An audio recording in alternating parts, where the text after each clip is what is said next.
ಶರಣಾರ್ಥಿ ಆಸ್ನೇರಾಗಿ ಎಲ್ಲರೂ ಆರಾಮಿದ್ದೀರಾ? ಇವತ್ತ ಒಂದು ಪಾಠವನ್ನ ಆಯ್ಕೆ ಮಾಡೋಣ. ಒಂದು ಒಳ್ಳೆಯ ಪಾಠವನ್ನ, ಎಲ್ಲಾ ಪಾಠಗಳು ಒಳ್ಳೆಯವೆ, ಆದ್ರೆ ಇವತ್ತೊಂದು ಪಾಠ ಇದೆ, ಬಹಳ ಅದ್ಭುತವಾದಂತ ಪಾಠ. ಏನದರ ಹೆಸರ ವಚನಾಮೃತ ಅನ್ನುವಂತ ಪಾಠ. ಈ ವಚನಾಮೃತ ಪಾಠವನ್ನ ನಾವು ಎಲ್ಲರೂ ಸರಿಯಾಗಿ ಕಲಿಬೇಕು. ಈ ಪಾಠದಲ್ಲಿ ಬರುವಂತ ಅಂಶಗಳೇನು ಅನ್ನುವಂಥ ತಿಳ್ಕೋಬೇಕು. ಇದು ಈ ಪಾಠ ನಿಮಗೆ ಶಾಶ್ವತವಾದಂತ ಕಲಿಕೆಯಾಗಿದೆ. ವಚನಾಮೃತ ಅಂದ್ರೆ ವಚನಗಳಿಂದ ಏನು 12ನೇ ಶತಮಾನದಲ್ಲಿ ಬಸವಾದಿ ಶರಣರು ವಚನಗಳನ್ನು ಬರೆದು ಅವು ನಮಗೆ ಅಮೃತ ಸಮಾನ. ಈ ವಚನಗಳ ಪಾಲನೆಯಿಂದ ಏನಾಗ್ತದೆ ಅಂದ್ರೆ ನಮ್ಮ ಜೀವನ, ನಮ್ಮ ಬದುಕು ಹಸನಾಗ್ತದೆ. ವಚನಗಳ ಪಾಲನೆಯಿಂದ ಸದ್ಗುಣಗಳು ಬರ್ತವೆ, ಸುಂದರ ಸಮಾಜ ನಿರ್ಮಾಣ ಆಗ್ತದೆ, ಆದರ್ಶ ರಾಷ್ಟ್ರ ನಿರ್ಮಾಣ ಆಗ್ತದೆ, ನಮ್ಮ ವ್ಯಕ್ತಿತ್ವ ನಿರ್ಮಾಣ ಆಗ್ತದೆ. ಸೊ ಹೀಗಾಗಿ ಇಂಥ ಪಾಠವನ್ನ ನಾವು ಅರ್ಥಪೂರ್ಣವಾಗಿ ತಿಳಿದುಕೊಳ್ಳೋಣ. ತಿಳ್ಕೊಂಬೋಣ. 12ನೇ ಶತಮಾನದಲ್ಲಿ ಕನ್ನಡ ನಾಡಿನಲ್ಲಿ ಬಸವ ಕಲ್ಯಾಣದಲ್ಲಿ ಅನುಭವ ಮಂಟಪ ಅಂತಿತ್ತು. ಬಸವಾದಿ ಶರಣರು, ಅದರಲ್ಲಿ ವಿಶೇಷವಾಗಿ ಭಕ್ತಿ ಭಂಡಾರಿ ಬಸವಣ್ಣನವರ ನೇತೃತ್ವದಲ್ಲಿ the prime minister of the Kalyana ಅವರ ನೇತೃತ್ವದಲ್ಲಿ ಒಂದು ಅನುಭವ ಮಂಟಪ ಅಂತ ನಡೀತು. ಈ ಅನುಭವ ಮಂಟಪದಲ್ಲಿ ಎಲ್ಲ ಕಾಯಕ ಜೀವಿಗಳು ಕೂಡಿ ವಚನಗಳನ್ನ ಬರೀತಿದ್ರು. ಈಗ ಇದೊಂದು ಅನುಭವ ಮಂಟಪ ಇದ್ದಂಗೆ. ಹೀಗೆ ನೀವೆಲ್ಲರೂ ಶಿವಶರಣೆಯರು, ನಾವೆಲ್ಲ ಶರಣರು ಅಂದಾಗ ಹೀಗೆ ಈ ತರದ ಅನುಭವ ಮಂಟಪಗಳನ್ನ ನಡೆಸ್ತಾ ಇದ್ರು 12ನೇ ಶತಮಾನದಲ್ಲಿ. ಹೀಗಾಗಿ ಅಲ್ಲಿ ಎಲ್ಲ ಕಾಯಕ ಯೋಗಿಗಳು ಒಂದು ಕಡೆ ಸೇರಿ ವಚನಗಳನ್ನು ಬರೀತಿದ್ರು. ಅಲ್ಲಂ ಪ್ರಭುಗಳು ಶೂನ್ಯ ಪೀಠದ ಅಧ್ಯಕ್ಷರಾಗಿದ್ದರು. ಅಲ್ಲಂ ಪ್ರಭು ಯಾರು? ಅವರು ಅಧ್ಯಕ್ಷರಾಗಿ ಅಕ್ಕಮಾದೇವಿ, ನೂಲಿಯ ಚಂದಯ್ಯ, ಡೋಹಾರ ಕಕ್ಕಯ್ಯ, ಮಡಿವಾಳ ಮಾಚಿದೇವ, ಅಂಬಿಗರ ಚೌಡಯ್ಯ, ಬಸವಣ್ಣ, ಅಲ್ಲಮ್ಮ ಪ್ರಭು, ಹೀಗೆ ಒಕ್ಕಲಿಗ ಮುದ್ದಣ್ಣ, ಈಗ 770 ಅಮರಗಣಗಳು, 770 ಶರಣರು ಒಂದೇ ಕಡೆ ಕೂಡಿ ತಮ್ಮ ಅಭಿಪ್ರಾಯಗಳನ್ನು, ಜೀವನದಲ್ಲಿ ಕಂಡುಕೊಂಡಂತಹ ಅನುಭವಗಳನ್ನು ಬರೀತಿದ್ರು.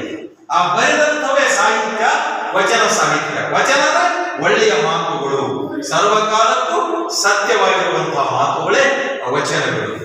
ಆ ವಚನಗಳು ಹೇಗಿತ್ತು ಅಂದ್ರೆ ನಾವೆಲ್ಲರೂ ಪಾಲಿಸುವಂತಹ ವಚನಗಳಲ್ಲ, ಇವತ್ತಿಗೂ ಶಾಶ್ವತವಾದಂತಹ ವಚನಗಳು.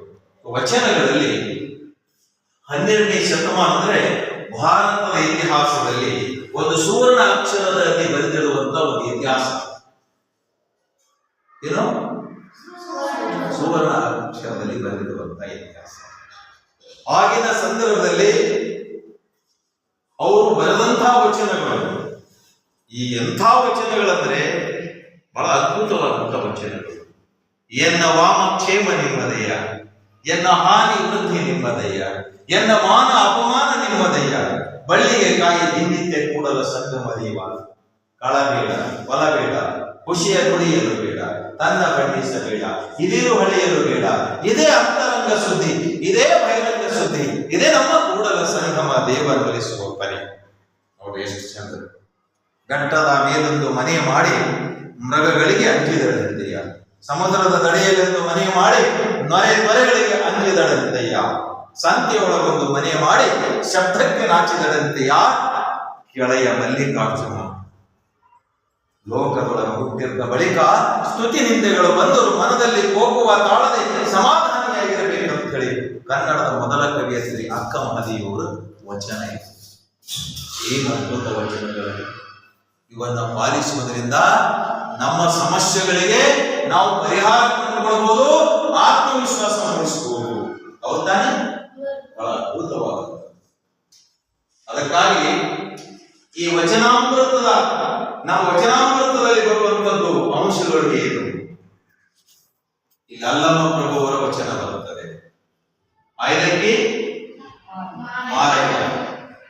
ಹೀಗೆ ಎಲ್ಲ ಶರಣರ ವಚನಗಳು ನಮಗೆ ಸಿಗುತ್ತವಾದ್ರೆ ಇಲ್ಲಿ ಇರುವಂತದ್ದು ಅಮುಗೆ ರಾಮಯ್ಯ, ಶಿವಶರಣ ಲಿಂಗಮ್ಮ, ಅಲ್ಲಮ ಪ್ರಭು, ಈ ಎಲ್ಲ ವಚನಗಳು ನಮಗೆ ಇಲ್ಲಿ ಸಾಂಕೇತಿಕವಾಗಿ ಅಧ್ಯಯನ ಮಾಡೋದಕ್ಕೆ ನಮ್ಮ ಪಠ್ಯಕ್ರಮದಲ್ಲಿರುವಂಥದ್ದು 8ನೇ ತರಗತಿಯಲ್ಲಿರುವಂಥದ್ದು ನಾವು ನೋಡಬಹುದು. ಒಬ್ಬೊಬ್ಬರಿಗೆ ಒಂದೊಂದು ಅಂಕಿತ ನಾಮ ಇರ್ತದೆ. ಬಸವಣ್ಣನವರ ಅಂಕಿತ ನಾಮ ಯಾವುದು? Very good, Kudala Sangama. ಅಲ್ಲಮ ಪ್ರಭು ಅವರ ವಚನಾಂಕಿತ ನಾಮ ಯಾವುದು? ಮಹೇಶ್ವರ. ಏನ್ ಜಾಣ್ರಿದ್ದೀರಿ ನೀವು? ಅಂಬಿಗರ ಚೌಡಯ್ಯನವರ ವಚನಾಂಕಿತ ನಾಮ ಅಂಬಿಗರ ಚೌಡಯ್ಯ. ಅಕ್ಕಮಾದೇವಿಯವರ ವಚನಾಂಕಿತ ನಾಮ ಯಾವುದು? ಈ ರೀತಿಯಾದಂತಹ ಎಲ್ಲ ಶರಣರು ತಮ್ಮ ವಚನಾಂಕಿತ ನಾಮವನ್ನ, ದೇವರ ಹೆಸರುಗಳನ್ನು ಇಟ್ಟುಕೊಂಡು ವಚನಗಳನ್ನ ಬರೆದಿದ್ದಾರೆ. ಹೌದಲ್ಲ? ಶರಣರಂದ್ರೆ ಯಾರು? ವಚನಕಾರರಂದ್ರೆ ಯಾರು? ಯಾರಾದರೂ ಹೇಳ್ತಾರೆ? ವಚನಕಾರರಂದ್ರೆ ವಚನಗಳನ್ನು ಬರೆದವರು. ಶರಣರಂದ್ರೆ ಸತ್ಯ ನಡೆ ನುಡಿ ಒಂದೇ, ಸತ್ಯವಾಗಿ ನುಡಿಯುವಂಥದ್ದು, ಸತ್ಯವನ್ನೇ ಹೇಳುವಂಥದ್ದು, ಸತ್ಯದ ಮಾರ್ಗದಲ್ಲಿ ನಡೆಯುವವರು. ಅವರು ನಿಜವಾದಂತಹ ಶರಣರು. ನಿಜವಾದಂತಹ ಶರಣರು. ಶರಣರಂದ್ರೆ ಯಾರು? ಬಸವಾದಿ ಶರಣರು. ಅವರು ಎಷ್ಟನೇ ಶತಮಾನದವರು? 12ನೇ ಶತಮಾನದಲ್ಲಿ. ಹೀಗೆ ಈ ಶರಣರು ನಮಗಾಗಿ ಬಿಟ್ಟು ಹೋದಂತಹ ವಚನಗಳು ನಮಗೆ ಬಹಳ ಅದ್ಭುತವಾದಂಥದ್ದು. ಒಂದು ಅಲ್ಲಮ ಪ್ರಭು ಅವರ ವಚನ ಬರ್ತದೆ. ಕೃತಯುಗದಲ್ಲಿ ಗುರು ಶಿಷ್ಯಂಗೆ ಬಡೆ ಬುದ್ಧಿಯ ಕಲಿಸಿದರೆ ಆಗಲಿ ಮಹಾಪ್ರಸಾದವೆಂದೆನಯ್ಯ. ತ್ರೇತಾಯುಗದಲ್ಲಿ ಗುರು ಶಿಷ್ಯಂಗೆ ಬೈದು ಬುದ್ಧಿಯ ಕಲಿಸಿದರೆ ಆಗಲಿ ಮಹಾಪ್ರಸಾದವೆಂದೆನಯ್ಯ. ತ್ರೇತಾಯುಗದಲ್ಲಿ ಗುರು ಶಿಷ್ಯಂಗೆ ಜಂಕಿಸಿ ಬುದ್ಧಿಯ ಕಲಿಸಿದರೆ ಆಗಲಿ ಮಹಾಪ್ರಸಾದವೆಂದೆನಯ್ಯ. ಕಲಿಯುಗದಲ್ಲಿ ಇವತ್ತು ಎಲ್ಲಿದ್ದೇವೆ ನಾವು? ಕಲಿಯುಗದಲ್ಲಿ ಗುರು ಶಿಷ್ಯಂಗೆ ವಂದಿಸಿ ಬುದ್ಧಿಯ ಕಲಿಸಿದರೆ ಆಗಲಿ ಮಹಾಪ್ರಸಾದವೆಂದೆನಯ್ಯ. ಗುಹೇಶ್ವರ, ನಿಮ್ಮ ಕಾಲದ ಕಟ್ಟಳೆಯ ಕಲಿತನಕ್ಕೆ ಬೆರಗಾನಿ ಅಂತ ಹೇಳ್ತಾರಲ್ಲ ಪ್ರಭು. 12ನೇ ಶತಮಾನದಲ್ಲಿ ಇವತ್ತು ಕಲಿಯುಗದಲ್ಲಿ ನಾವು ಹಾಗೆ ಕಲಿಸಬೇಕನ್ನುವಂಥದ್ದು 12ನೇ ಶತಮಾನದಲ್ಲಿ ನನಗೆ ಗೌರವ ಕೊಡ್ತೇನೆ. ನನಗೆ ಎಷ್ಟು ಗೌರವ ಕೊಡ್ತೇನೆ ನೀವು? ಶರಣಾರ್ಥಿ ಅಂತೀರಿ. ನೀವೆಲ್ಲ ಅಂತೀರಿ ತಾನೆ? ಹಿಂದಿನ ಕಾಲದಲ್ಲಿ ಹೊಡೆಯುವ ಪದ್ಧತಿ ಇತ್ತು, ಬಡಿಯುವ ಪದ್ಧತಿ ಇತ್ತು. ಬಡಿದು ಬೈದು ಹೊಡೆದು ಬುದ್ಧಿಯ ಕಲಿಸಿದರೆ ಆಗಲಿ ಶಿಷ್ಯರು ಎಲ್ಲರಿಗೂ ವಿದ್ಯಾರ್ಥಿಗಳು ನೀವಂತರು ಆಗಲಿ ಮಹಾಪ್ರಸಾದವೆಂದೆನಯ್ಯ ಅಂತಿದ್ರು. ಕೆಲವು ದಿನ ಮತ್ತೊಂದು ಕಾಲ ಬಂತು. ಅದ್ಯಾವ ಕಾಲ ಬಂತು? ತ್ರೇತಾಯುಗದಲ್ಲಿ ಗುರು ಶಿಷ್ಯಂಗೆ ಬೈದು ಬುದ್ಧಿಯ ಕಲಿಸಿದರೆ ಹೌದಲ್ಲ, ಆಗಲಿ ಮಹಾಪ್ರಸಾದ. ದ್ವಾಪರ ಯುಗ ಬಂತು. ದ್ವಾಪರ ಯುಗದಲ್ಲಿ ಜಂಕಿಸಿ ಬುದ್ಧಿ. ಹಿಂಗ ಜಂಕಿಸಿ ಒಂದಿಷ್ಟು ಸ್ವಲ್ಪ ಹೇಳಿ ಬುದ್ಧಿಯ ಕಲಿಸಿದರೆ ಆಗಲಿ ಮಹಾಪ್ರಸಾದವೆಂದೆನಯ್ಯ. ಈಗ ಯಾವ ಕಾಲ ಇದೆ? ಕಲಿಯುಗದಲ್ಲಿ ಗುರು ಶಿಷ್ಯಂಗೆ ವಂದಿಸಿ ಬುದ್ಧಿಯ ಕಲಿಸಿದರೆ ಆಗಲಿ ಮಹಾಪ್ರಸಾದವೆಂದೆನಯ್ಯ. ನಿಮ್ಗೆಲ್ಲ ನಾವು ವಂದಿಸಬೇಕಾಗ ಬರ್ರಿ ಪಾಠ ಕೇಳಿ ಅಂತ ಹೇಳಬೇಕಾಗ. ಹೌದು ತಾನೆ? ಅಷ್ಟು ನೀವು ಹಚ್ಕೋಬಾರ್ದಲ್ಲ, ಹಂಗೇನು ಅನ್ಕೋತೀರಂದಿಲ್ಲಲ್ಲ. ನನಗಿಂತಲೂ ಮುಂಚೆ ನೀವೇ ವಂದಿಸ್ತೇವೆ. ನೀವು ಒಳ್ಳೆ ಜಾಣ ವಿದ್ಯಾರ್ಥಿನಿಯರು ನೀವೆಲ್ಲ ಒಳ್ಳೆ ವಿದ್ಯಾರ್ಥಿಗಳು. ನೀವೆಲ್ಲ ವಿದ್ಯಾರ್ಥಿನಿಯರು. ನಮ್ಮ ಮಕ್ಕಳಂದ್ರೆ ಬಹಳ ಚೆನ್ನಾಗಿದೆ. ನಮ್ಗಿಂತಲೂ ಮುಂಚೆ ನಾವು ವಂದನೆ ಮಾಡೋದಕ್ಕಿಂತಲೂ ಅವರು ವಂದನೆಯನ್ನ ಮಾಡ್ತಾರೆ ನಮ್ಮ ಮಕ್ಕಳು. ಹೌದಾ? ಈ ರೀತಿ ಅಲ್ಲಮ ಪ್ರಭು ಅವರ ವಚನಾಂಕಿತ ನಾಮ ಯಾವುದು? ಗುಹೇಶ್ವರ. ಏನದು ಗೊತ್ತಾ? 12ನೇ ಶತಮಾನದಲ್ಲಿ ಇವರೆಲ್ಲರೂ ಮಾಡಿದಂತ ಏನು ಬಹುದೊಡ್ಡ ಕೆಲಸ, ವಚನ ಕ್ರಾಂತಿ. ಇವರ್ಯಾರು ಶಾಲೆ ಯೂನಿವರ್ಸಿಟಿಗೆ ಹೋದವರಲ್ಲ, ನಿಮಗೆ ಶಾಲೆ ಕಾಲೇಜಿಗೆ ಹೋದವರಲ್ಲ. ಅವರು ಎಲ್ಲಿ ತಾವು ಸ್ವಂತ ಕಲ್ತರು, ಕನ್ನಡ ಕಲ್ತರು. ಯಾವ ವಿಷಯ ಕಲ್ತರು? ಕನ್ನಡವನ್ನ ಕಲಿತು ಕನ್ನಡ ಭಾಷೆಯಲ್ಲಿ ಏನು ಬರೆದ್ರು? ವಚನಗಳನ್ನ ಬರೆದ್ರು. ಏನ್ ಬರೆದ್ರು? ವಚನಗಳನ್ನು ಬರೆದ್ರು. ಅವು ನಮಗೆ ಮತ್ತೇನಾಗ್ಯಾವ? ವಚನಾಮೃತ ಆಗ್ಯಾವ. ಅಮೃತ ಕುಡ್ದಂಗ. ಅಮೃತ ಕುಡಿದ್ರೆ ಏನಾಗ್ತದ? ಸ್ವರ್ಗ ಸಿಕ್ಕಂಗ. ಬಹಳ ಸ್ವಾದಿಷ್ಟವಾದಂಥದ್ದು. ಹೀಗಾಗಿ ವಚನಾಂಕಿತ ಏನು ವಚನಾಮೃತವನ್ನು ನಾವು ಇವೆಲ್ಲವನ್ನ ತಿಳ್ಕೋಬೇಕು. ಶರಣರು ನುಡಿದಂತೆ ನಡೆದರು, ಶರಣರು ನುಡಿದಂತೆ ನಡೆದರು. ನಾವು ಹೆಂಗೆ ಮುನ್ನಡೆತೀವಿ? ನುಡಿಯೋದೊಂದು ನಡೆಯೋದು. ಆದರೆ ಶರಣರು ಹಂಗಲ್ಲ, ನಮ್ಗೆ ಎಚ್ಚರಿಕೆ ಕೊಡ್ತಾರೆ. ಏನು ಹೇಳ್ತೀರ ಅದನ್ನ ನಡಿಬೇಕು. ನಡೆ ಒಂದು ಪರೆ, ನುಡಿ ಒಂದು ಪರೆ ಬೇಡ. ಎಲ್ಲವೂ ನಮ್ಮದು ನಡೆ ನುಡಿ ಒಂದಾಗಿರಬೇಕು. ಅಂಥವ್ರಿಗೆ ಮಾತ್ರ ಶರಣರಾಗ್ತಾರೆ. ಹೌದಲ್ಲ? ಬಸವಾದಿ ಶರಣರು ಮಾಡಿದಂತಹ ಬಹುದೊಡ್ಡ ಕಾಯಕ ಎಷ್ಟು 770 ಅಮರಗಳನ್ನು. ಎಷ್ಟಪ್ಪ? 770 ಅಮರಗಳನ್ನು. 1,96,000 ಜಂಗಮರು, ಅನುಯಾಯಿಗಳು, ಅವರೆಲ್ಲ ಫಾಲೋವರ್ಸ್. ಅವರೆಲ್ಲರೂ ಮಾಡಿದ್ದೇನು? ವಚನಗಳು. ಭಕ್ತಿ ಭಂಡಾರಿ ಬಸವಣ್ಣನವರು ಪ್ರೈಮ್ ಮಿನಿಸ್ಟರ್, ಪ್ರಧಾನಮಂತ್ರಿ, ಅವರ ನೇತೃತ್ವದಲ್ಲಿ ಇವತ್ತು ಸಾಂಸ್ಕೃತಿಕ ನಾಯಕ ಅಂತ ಕರೀತಾರೆ. ಯಾರನ್ನ ಕರೀತಾರೆ ಸಾಂಸ್ಕೃತಿಕ ನಾಯಕ ಅಂತ? ಬಸವಣ್ಣನವರನ್ನ. ಯಾಕೆ ಸಾಂಸ್ಕೃತಿಕ ನಾಯಕ ಅಂದ್ರೆ ವಚನ ಚಳವಳಿಯ ರೂವಾರಿ ಬಸವಣ್ಣನವರು. ವಚನ ಚಳವಳಿಯ ರೂವಾರಿ ಮುಂದಾಳತ್ವ ವಹಿಸಿಕೊಂಡು ಅವರು ಆ ರೀತಿ ಕನ್ನಡವನ್ನ ಬೆಳೆಸಿದ್ದಾರೆ, ಕನ್ನಡವನ್ನ ಕಟ್ಟಿದ್ದಾರೆ. ಕನ್ನಡ ಕಟ್ಟಿದವರು ಯಾರು? ವಚನಕಾರರು. ಕನ್ನಡ ಕಟ್ಟಿದವರು ಯಾರು? ಶರಣರು. ನಮ್ಮ ಭೂಮಿ ಪುಣ್ಯ ಭೂಮಿ. ಇಲ್ಲೇ ನಮ್ಮ ಉರ್ಲಿಂಗ ಪೆದ್ದಿಯ ಸಂಸ್ಥಾನ ಇದೆ. ಉರ್ಲಿಂಗ ಪೆದ್ದಿಯು ಸಹಿತ ನಮ್ಮ ಶರಣರು, ಬಹುದೊಡ್ಡ ಶರಣರು, ಬಹುದೊಡ್ಡ ಶರಣರು ಉರ್ಲಿಂಗ ಪೆದ್ದಿಯವರು.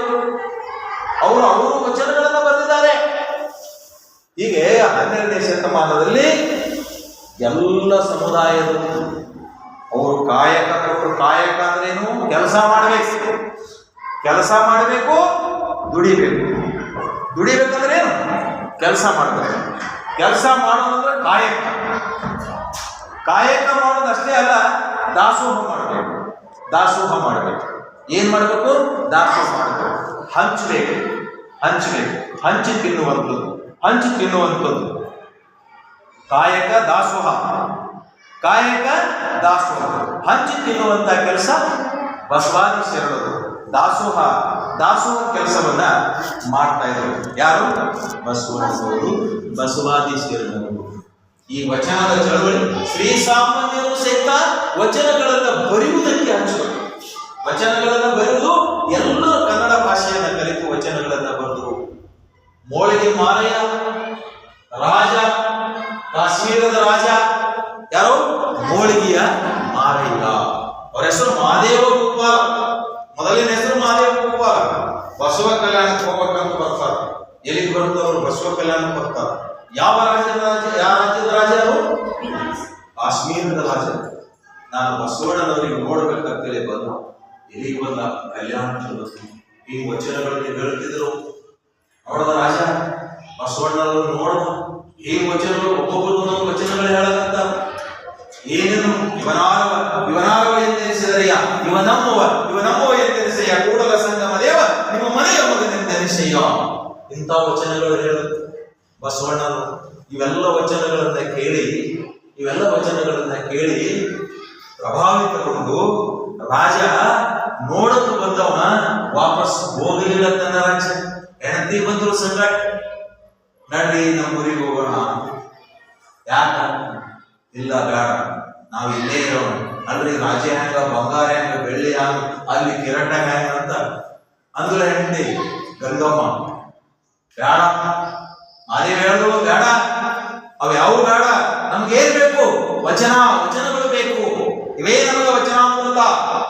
ಕನ್ನಡ ಭಾಷೆ ಕಲಿಯೋಣ, ನಾವು ಶರಣರಾಗೋಣ ಅಂತೇಳಿ ವಾಪಸ್ ಹೋಗಲಿ. ಅವರು ಕಾಯಕ ಮಾಡ್ಬೇಕಲ್ಲ, ಒಂದು ಯಾವ್ದಾದ್ರು ಕಾಯಕ ಮಾಡಕ್ ಕಲೀಲಿ. ಕಲ್ಯಾಣದೊಳಗೆ ಕಾಯಕ ಮಾಡ್ಬೇಕು, ಕೆಲಸ ಮಾಡ್ಕೊಂಡು ಉಣಂಗಿಲ್ಲ.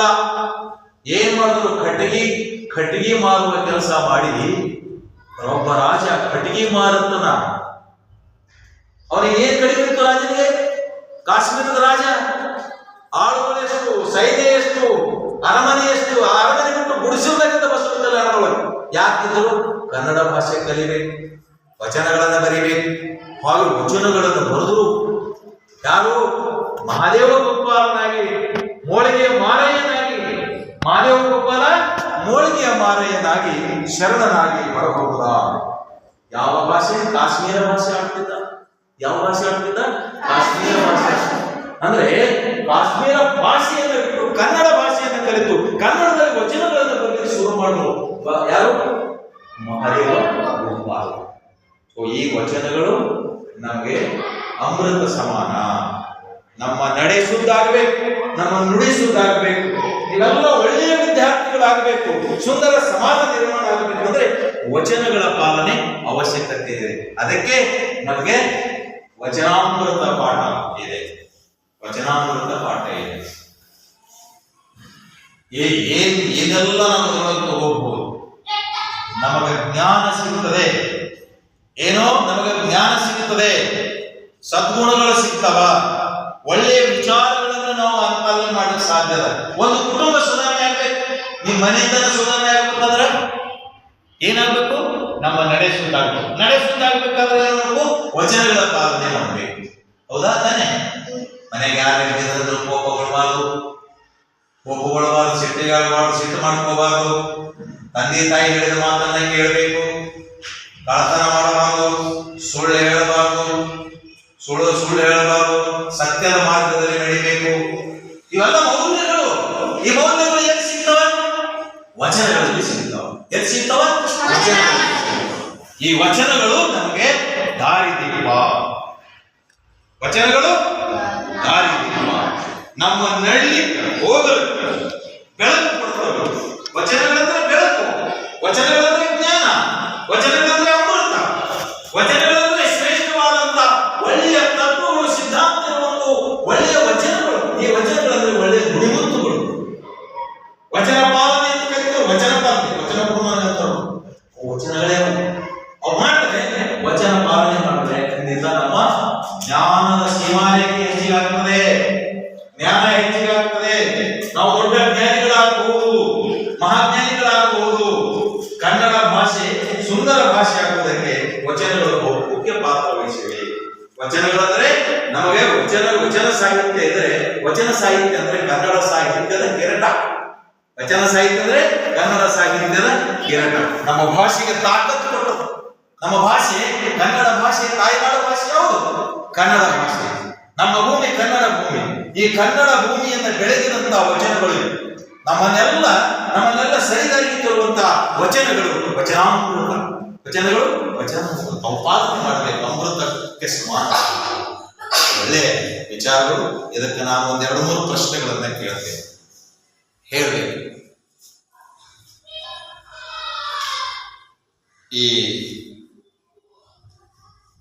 ತ್ರೇತಾಯುಗದಲ್ಲಿ ಗುರು ಶಿಷ್ಯಂಗೆ ಹೇಗಿದೆ?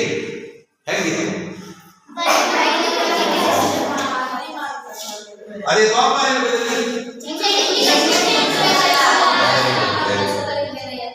ಕೃತಯುಗದಲ್ಲಿ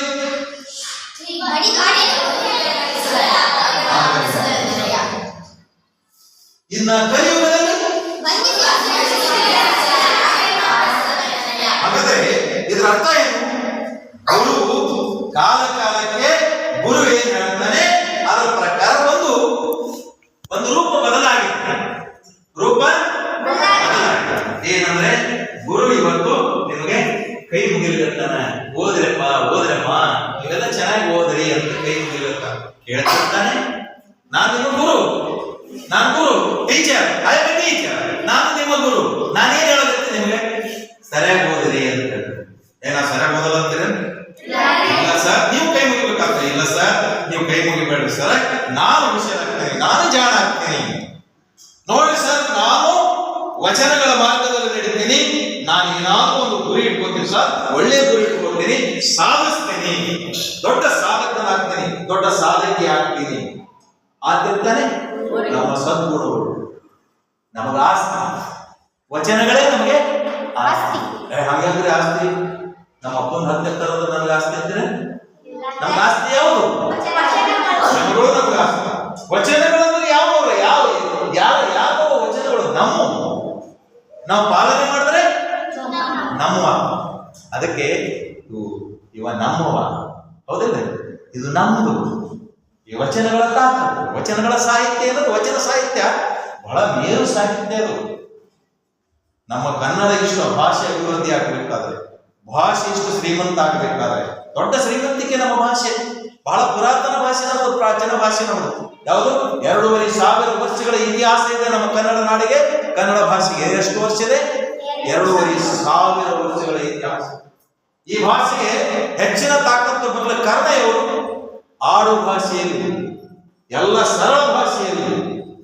ನುಡಿದರೆ ಮುತ್ತಿನ ಹಾರದಂತಿರಬೇಕು, ನುಡಿದರೆ ಮಾಣಿಕ್ಯದ ದೀಪ್ತಿ ಅಂತಿರಬೇಕು, ನುಡಿದರೆ ಸ್ಫಟಿಕದ ಸಲಾಕೆ ಅಂತಿರಬೇಕು, ನುಡಿದರೆ ಲಿಂಗ ಮೆಚ್ಚಿ ಅಹು ಅಹು ಎನ್ನಬೇಕು. ಏನ್ ತಾಕತ್ತು!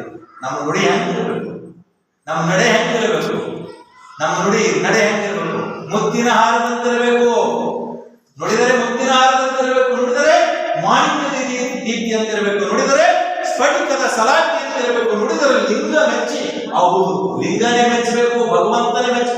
ಏನ್ ಚಂದ ಮಾತಾಡೋದು, ಏನ್ ಚಂದ ಇದ್ದೀನಿ ಅಂತ ಲಿಂಗ ಹೇಳಬೇಕು, ಭಗವಂತ ಹೇಳಬೇಕು. ದೇವರ ಮೇಲೆ ಭಕ್ತಿ ಇರ್ಬೋದು, ದೇವರ ಮೇಲೆ ಭಕ್ತಿಯನ್ನ ಇಟ್ಕೊಂಡು ಅದೇನು ಸದೃಢವನ್ನ ನೀವು ಪಾಲಿಸ್ಬೇಕು. ಏನು ಗುರಿ ಇಟ್ಕೊಳ್ಬೇಕು, ಸಾಧನೆ ಮಾಡಬೇಕು, ನೀವು ಸಾಧನೆ ಮಾಡಬೇಕು, ವೈಚಾರಿಕತೆಯನ್ನು ಬೆಳೆಸಿಕೊಳ್ಬೇಕು ಅನ್ನುವಂಥದ್ದೇ ಇವತ್ತಿನ ವಚನಾಮೃತದ ಪಾಠ. ಪಾಠ ಎಲ್ಲರಿಗೆ ಅರ್ಥ ಆಯ್ತಾ? ಪಾಠ ಇಲ್ಲಿಗೆ ಮುಗಿಸೋಣ. ಮತ್ತೆ ನಿಮ್ಮ ಭೇಟಿ ನಾಳೆ. ನಿಮ್ಮೆಲ್ಲರಿಗೂ